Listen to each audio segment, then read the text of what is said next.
भद्रक जिला चांदबाली अधीनस्थ धामरा प्राथमिक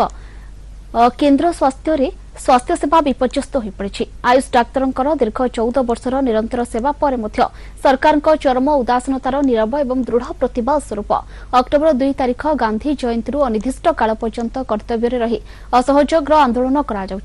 all Odisha AYUSH doctor association डाकरा राज्य में समस्त आयुष डाक्तर कार्य असहयोग आंदोलन आरंभ कर चांदबाली ब्लॉक रे अधिकांश प्राथमिक स्वास्थ्य केन्द्र एवं गोष्ठी स्वास्थ्य केन्द्र रे अव्यवस्थित आयुष डाक्तर थिबारु सेमाने असहयोग आंदोलन जोगु स्वास्थ्य सेवा एवं चरम सीमार पहुंची। नेशनल हेल्थ मिशन अंडर रे समस्त टेक्निकल स्टाफ अर्थात staff nurse ANM pharmacist laboratory technician एमाने कार्य 6 वर्ष पर रेगुलर होइथिले मध्य आयुष डाक्तरंकर कार्यरत 14 वर्ष पर सरकार अणदेखा करिथिबा अभियोग होइछि।